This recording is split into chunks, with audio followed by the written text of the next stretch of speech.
Hello everyone, come with us on a nice sunny off-peak day at Alton Towers. As you can see, the sun was shining and the park was very quiet.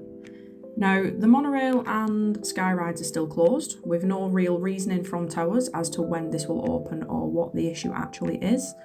So we started our day over in the Dark Forest, where pretty much everything was a walk on, which was lovely. We then went on to Hex. Now, don't get me wrong, this ride is beautiful scenic wise.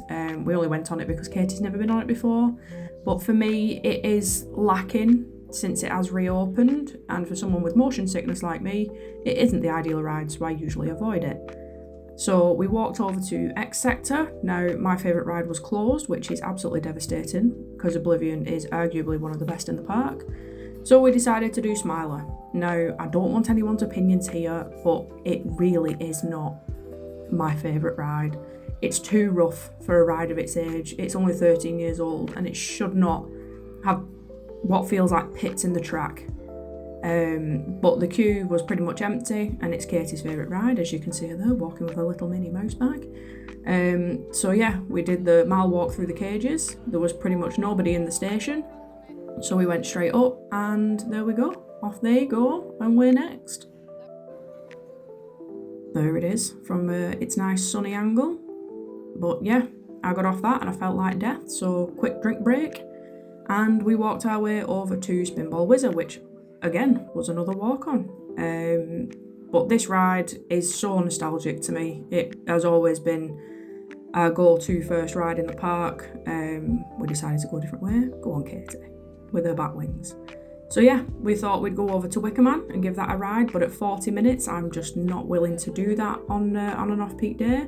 Now, this is funny because the Congo River Rapids are obviously closed till May, but the Runaway Mine Train is still closed, with no real reasoning on that either.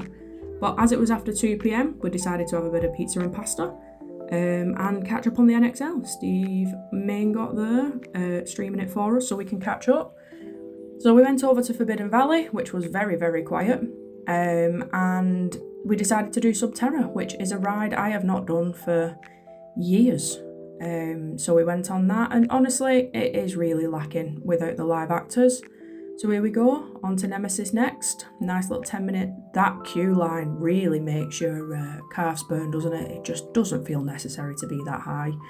But she's still running beautifully. So yeah, we decided to give this a quick go while it was quiet.